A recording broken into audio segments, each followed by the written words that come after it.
Hola, ¿qué tal, queridos amigos? Bienvenidos a un nuevo episodio de Vladimir y Punto. Nuestro invitado de esta noche es Raúl Yusef.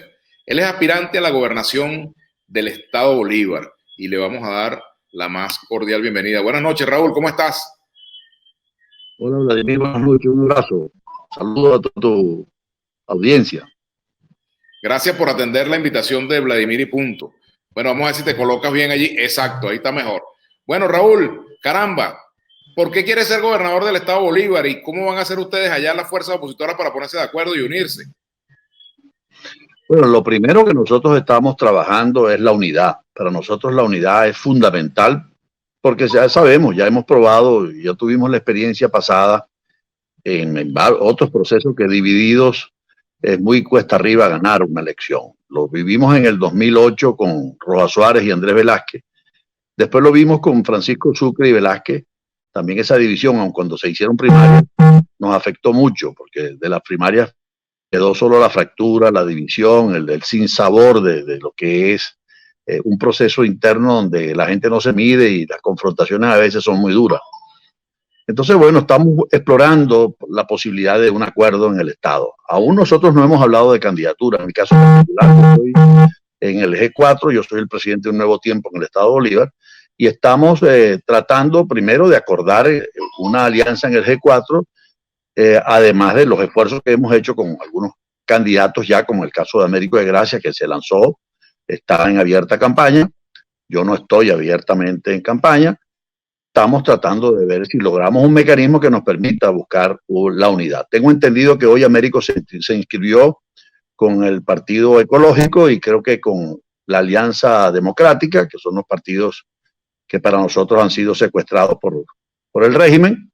Eso es una muy mala señal de él para nosotros. Eso es una situación muy compleja, muy difícil, que casi que imposibilita un acuerdo con él. Entonces, bueno, pero seguimos trabajando la posibilidad de lograr el mayor número de consensos de este lado para presentar una candidatura unitaria. Ahora, Raúl, fíjate, bueno, yo te he visto a ti haciendo recorridos y saludando gente joven, viejitas, niños, en fin. Tú andas en campaña, digamos, aunque sea informalmente, pero de que estás haciendo algo para promover tu nombre, lo estás haciendo. Ahora, fíjate, Raúl, este tema de la Alianza Democrática, si no hay unidad con la Alianza Democrática, la perspectiva también es igual de derrota, ¿no? Si hay unidad con la Alianza Democrática, la perspectiva es de victoria. Esa es una realidad en todo el país. Sí, el drama de la oposición es que nosotros hemos sido víctimas de algunas operaciones por parte del régimen y se le han quitado las tarjetas a las autoridades legítimas de los partidos. Ya sabemos cómo opera el Tribunal Supremo de Justicia, que bueno, ha lanzado unas sentencias ahí despojando a las autoridades legítimas de los partidos de sus tarjetas. Bueno, esas autoridades electas de esos partidos o escogidas por el Tribunal Supremo, o seleccionadas o asignadas por el TCJ, vienen atendiendo una supuesta mesa de diálogo con el gobierno que no ha llegado a nada. Para nosotros la legítima oposición es la que representa Juan Guaidó, porque fue una votación de más de 14 millones de venezolanos que en el 2015 eligieron a una Asamblea Nacional con más de las 2/3 partes. O sea, ese resultado para nosotros le da un viso de legalidad, de legitimidad a la oposición y creemos que el gobierno, el régimen, comete un grave error en no avanzar con esta oposición que realmente ha demostrado tener la fuerza. Lo demostramos con la consulta de diciembre pasado, lo demostramos no asistiendo a esa convocatoria de elecciones el 6 de diciembre para elegir nacional que para nosotros no tiene la legitimidad ni es producto de un esfuerzo de consenso nacional y además se hizo violentando la Constitución. Ahora, fíjate, Raúl, esa situación que se presenta la pone difícil porque el propio G4 no se ha decidido todavía a participar en esa agrupación política del G4, porque en esa alianza hay sectores como los de Voluntad Popular, por lo menos su liderazgo, el caso de Leopoldo López ha dicho que no hay condiciones para participar en las elecciones. ¿Qué vas a hacer tú si, por ejemplo, el G4 termina no participando? ¿Tú vas a seguir esa línea? Nosotros estamos en la línea del G4 y yo formo parte de un partido que es actor de primera línea del G4, como lo es Un Nuevo Tiempo. creemos que gracias a esa presión del G4 se han logrado algunas cosas, no suficientes. Siempre dijimos que no nos iban a dar todas las condiciones que nosotros aspirábamos, porque lograr un CNE equilibrado no ha sido fácil.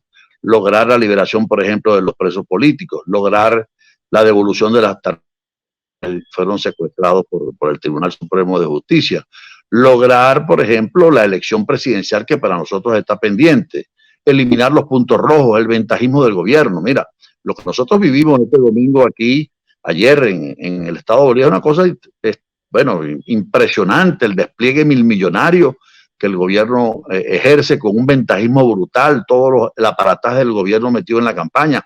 Eso crea un desequilibrio, un desbalance. Tienen las estaciones de gasolina, Vladimir, ayer funcionaban solo para las elecciones del PSUV. Eso es una grosería, un abuso contra la ciudadanía y sobre todo contra los guayaneses que tenemos más de 2 años sin combustible. Aquí pasamos hasta 26, 30 días sin combustible. Conseguir gasolina aquí es es una proeza. Hay que hacer un viacrucis, conseguir 20 litros, 30 litros de gasolina. Y si la consigues por la calle, tienes que comprarla entre $2.5 el litro. Entonces la gente siendo testigo, viendo ese espectáculo ayer, estaciones de servicio solo abiertas para los activistas del PSUV, de verdad que eso te dice ya lo que va a ser la campaña que vamos a tener. Una campaña muy desigual, muy desequilibrada, donde no habrá garantías en ningún tipo de equilibrio. Ahora, fíjate, Raúl, cuando hay los votos, esas situaciones se vencen. Fíjate que en el pasado eso no ha sido muy distinto. El ventajismo oficial siempre ha estado presente. Es decir, la oposición ha ganado, por ejemplo, en 2015 con todo ese ventajismo. Pero no es el deber ser, ni tenemos por qué acostumbrarnos. Pero no tenemos por qué acostumbrarnos. No tenemos por qué acostumbrarnos los venezolanos a ir a procesos electorales en esas condiciones, porque eso sienta un mal ejemplo para el futuro. O sea, cualquier gobernante en el futuro podrá decir, yo puedo hacer esto porque eso es permisivo, eso es permitido, la gente lo acepta, la gente lo tolera. No puede en democracia un gobierno ejercer toda la influencia del peso del gobierno, del presupuesto del Estado en favor de su partido. Y esa es una de las cosas. Fíjate, Raúl, lo digo precisamente para mostrar que siempre el camino de la participación va a ser muy difícil, ¿no? Con este gobierno va a ser muy difícil y el gobierno va a crear un conjunto de incentivos para que la oposición no participe. Y además va a crear otros incentivos para que la oposición participe dividida. Sin embargo, desde el G4, contrariando incluso la opinión del propio presidente Juan Guaidó, que ha dicho que hoy no hay condiciones en Venezuela, ha habido disposición y ha habido todavía pues el interés de participar, porque sabemos que es una elección que está pendiente. A los gobernadores se les vence el periodo este año, hay que hacer las elecciones, deberían haberse hecho en diciembre, el gobierno las adelantó para el 21 de noviembre, pero seguimos en la presión y aspiramos que esa mesa de México que está por instalarse resuelva temas, por ejemplo, como el de la Junta Electoral Nacional, los puntos rojos, que son otra aberración más del gobierno que desde allí ejerce toda la presión política sobre los ciudadanos con el tema del carnet de la patria, con los recursos, la caja CLAP y todo lo que el gobierno provee para los ciudadanos en una situación de fragilidad total. Entonces eso crea desventaja, eso crea un ventajismo grosero. Y también, bueno, el tema de los presos políticos, tenemos casi 400 presos políticos, son presos de conciencia, son prisioneros sin juicio previo, sin legítima defensa, hablando de todo el proceso, todos los derechos como ciudadanos, como actores políticos. Los diputados que fueron, a los que se le allanó la inmunidad parlamentaria y que están en el destierro, los inhabilitados, tenemos más de la mitad de la dirigencia de la oposición inhabilitada, con juicios montados desde el gobierno, con unos tribunales que no tienen ningún tipo de autonomía. Las sentencias sabemos que las redactan en Miraflores. Todo eso lo sabemos. Entonces, eso tenemos que seguirlo peleando, porque además es un derecho, no estamos exigiendo, sino un derecho que debe cumplirse y que el gobierno y que la dictadura está obligado a cumplir si quiere de verdad que haya una salida pacífica y democrática, porque lo otro es, bueno, tomar atajos y nosotros no andamos en esa onda. Ajá, por ejemplo, si el G4 decide no participar, ¿qué estrategia se le propone a los venezolanos? Bueno, si no se participa, en mi opinión, iríamos con la agenda de la presión de calle, con la agenda de la presión internacional, seguiríamos con esa agenda de que aunque algunos no compartimos, de seguir eh, presionando desde afuera solamente cuando no es posible lograr la presión interna, bueno, iremos hacia un caos, hacia una situación, un escenario mucho peor, porque ya sabemos que este gobierno no está en capacidad de resolver esta grave crisis que ha generado, es un gobierno tremendamente incompetente, un gobierno que tiene muchas deficiencias, un gobierno que no ha sabido resolver problemas elementales como el de la salud, el de la educación. PDVSA destruida, las empresas básicas de Guayana son realmente hoy un escombro porque están totalmente casi paralizadas y desvalijadas. Aquí nos están chatarreando todos los sistemas de ferrocarril, toda la estructura y todos los parques de hierro que había en los patios de las empresas básicas han sido desvalijados, descuartizados para chatarrearlo, porque el gobierno está pagando con chatarra parte de la deuda que tiene con los iraníes, con los turcos, con los rusos. O sea, todo eso lo estamos viendo con mucha tristeza, porque de verdad que el Estado Bolívar fue la alternativa no petrolera. Guayana era realmente esperanza de la nueva Venezuela que estábamos desarrollando del sur del país, y hoy no podemos decir eso. Por el contrario, vemos de deterioro, abandono, ruina y una desesperanza total. Así que bueno, creo que a quien más le interesa una salida pacífica, constitucional, es al propio régimen, para que no salgan por la puerta trasera, para que salgan con algo por lo menos de condiciones, para que puedan mantenerse como una fuerza política robusta, con fuerza, porque los otros van a salir sentenciados por la historia y con todos los juicios que pudieran tener por violación a los derechos humanos y todo lo que está encaminado ya en la Corte Penal Internacional, que es bastante grueso, por cierto, el expediente que tienen ya de violaciones de derechos humanos y todo lo que han hecho. Ahora fíjate, Raúl, a la vista de los resultados de la línea política del G4, pues el gobierno no fue derrocado, todas las opciones estuvieron sobre la mesa y al final no quedó ninguna. Trump se fue y no cumplió con las expectativas de mucha gente de la oposición. ¿Cuál es la perspectiva de que el gobierno efectivamente, sin una negociación, salga? Sí, bueno, nosotros creemos que en esta agenda de la oposición vale mucho la presión internacional, pero también vale la presión interna. Los sucesos del 2017. ¿Me copias? ¿Ah? Sí, te decía que la oposición ha perdido capacidad de presión interna también. Acomódate un poquito más. Sí, no hay duda de que la presión interna bajó la intensidad producto de los sucesos del 2017. Perdimos casi 150 jóvenes en las protestas del 2017. La gente como que ha entendido que esta dictadura no sale con protestas ni con marcha. También la gente piensa, no sin razón, que participar en procesos amañados con el ventajismo tampoco funciona, y que ganando elecciones tampoco se cobra, porque te montan un protector, te quitan el presupuesto, te quitan las policías, los gobernadores son una suerte de pagadores de nómina que administran un presupuesto muy escaso, muy estrecho, que no les permite margen ni siquiera para hacer para faltar una carretera. Entonces, claro, la gente con razón dice, bueno, ¿para qué? Luego elegí una asamblea en el 2015 y me la declararon en desacato, me persiguieron, me inhabilitaron a mis diputados, le violentaron sus derechos, su inmunidad parlamentaria. O sea, todo eso ha venido golpeando la confianza de la gente. Y yo entiendo que los optimistas y los que creen ciegamente en el voto per se, de cualquier manera, sin condiciones de ningún tipo, diciendo que igual se gana, entiendo algunos razonamientos que hacen, pero no se dan cuenta que por otro lado está una población que ha sido testigo de todos los abusos, de toda la barbaridad, de todos los atropellos que ha cometido la dictadura. Claro, al final el gobierno juega con esas divisiones de la oposición y juega a la división de la oposición, a la abstención, ¿no? Promover la abstención ha sido su línea, ¿no? El gobierno, la dictadura tiene una amplísima agenda. Tiene una agenda que va desde las inhabilitaciones, la persecución, el destierro, compra de conciencia, la división de los partidos, juega con el hambre de la gente también, porque de alguna manera miserabilizó a buena parte de la población y entonces lo somete con las bolsitas de comida. Tenemos una población diezmada, aporreada.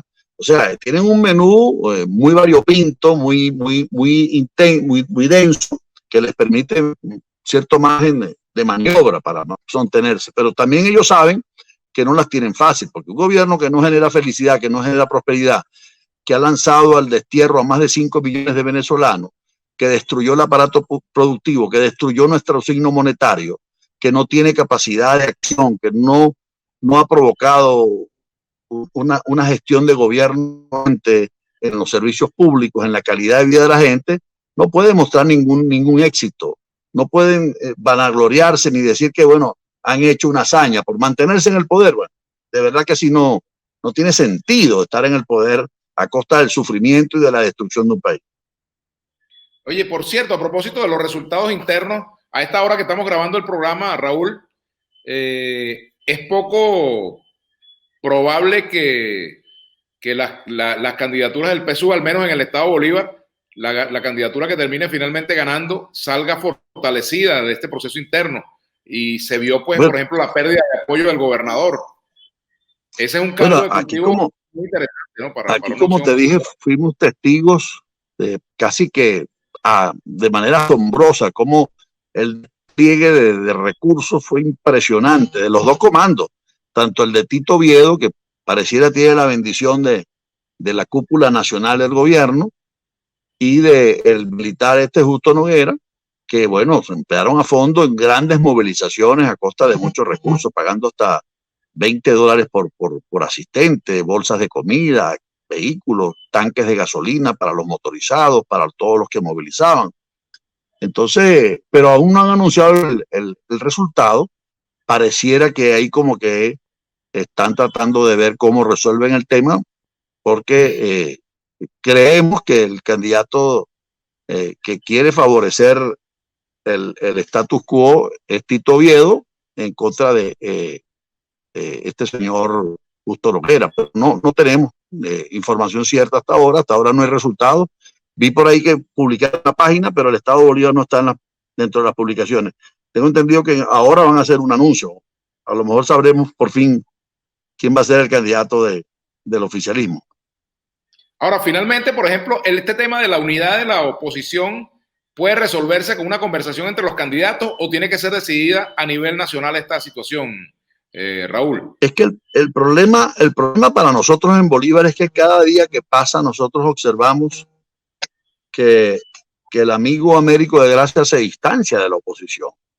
No hay duda de que tuvo el coraje, la valentía, no puede dejarse de reconocer que Américo tuvo una lucha contra el tema del arco minero y todas las violaciones y todas las agresiones al ecosistema y todo lo que es implicado, el impacto que ha generado este tema del arco minero y cómo esta gente ha manejado lo del arco minero de una manera tan desordenada, improvisada, como lo hemos visto.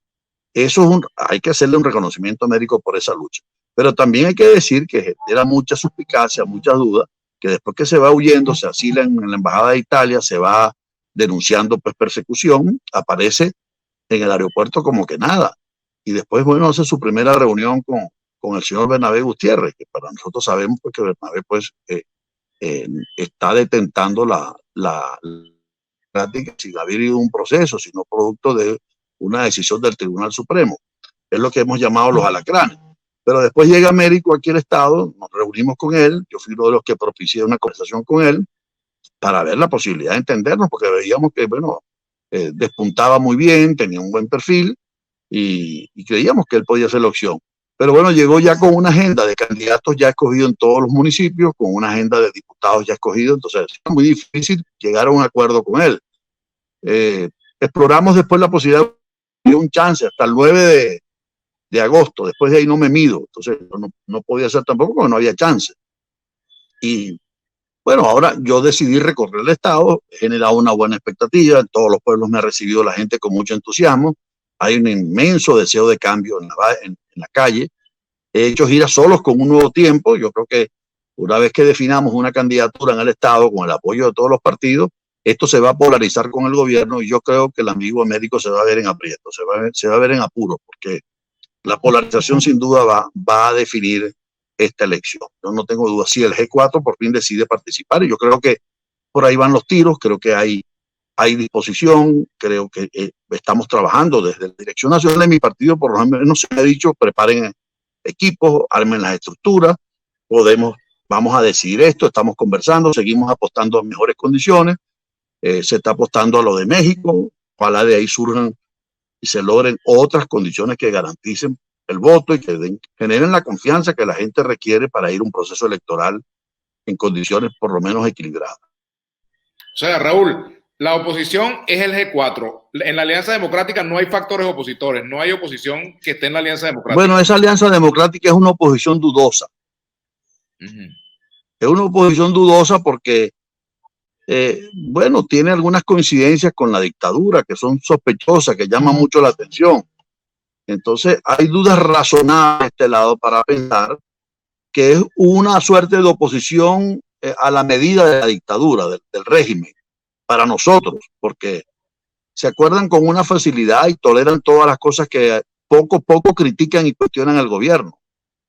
Uno que otro dice una declaración por ahí que, pero no hay una postura firme, decidida contra el régimen de Nicolás Maduro. Y eso nos hace suponer de que son personas pues que tienen un entente, que tienen cierto contubernio con el gobierno. O sea, que la alianza con la oposición, con la Alianza Democrática o la unidad con la oposición democrática está virtualmente descartada, Raúl. Sí, porque esa alianza para nosotros no es realmente una oposición que nos dé la confianza de que realmente pudiéramos confiar en, que pudiéramos sentir que gente que realmente está comprometida con un cambio. Tú sabes que ese conflicto lo tuvo la oposición chilena mucho tiempo, Raúl. Ese conflicto lo tuvo la oposición chilena. La oposición chilena tuvo el mismo conflicto que la de Venezuela y pudieron lograr su objetivo solo cuando se pusieron de acuerdo. Bueno, pero eran otras condiciones. Era otro país. Todavía no se han ido casi 3 millones de venezolanos que se fueron después. Había más músculo financiero. Hoy estamos frente a un país depauperado, en ruinas. No, me refiero, Raúl, me refiero a la oposición chilena, me refiero a la oposición chilena que vivió un proceso de división igual a la oposición venezolana. Y sí, claro, lo que pasa es que aquella dictadura no tenía ni usaba los métodos que, aunque era una dictadura cruel, no se puede negar que la dictadura de Pinochet fue una dictadura cruel, que asesinó, que persiguió, que torturó. Esta es una dictadura que apela a recursos muy variados. Compra conciencias, inhabilita políticos, inhabilita partidos, pero además de eso tiene aliados internacionales muy importantes que abogan por la dictadura. Bueno, en fin, no es fácil enfrentar a un régimen como este que le echa mano a cualquier cosa y que hace las cosas con el mayor descaro, porque ya no cuidan la forma siquiera. Yo no sé, más allá de esta tribuna tuya, donde uno tiene una posibilidad de explicar o hablar algunas cosas, es muy difícil acceder a otros medios de comunicación y decir las cosas que yo estoy diciendo aquí en este programa. Quizás si me llevas al programa de Globovisión, a lo mejor te quitan el programa cuando oigan, o a lo mejor salgo yo preso del programa, porque no es fácil aquí expresar con libertad lo que uno siente y lo que uno sabe que está pasando en Venezuela.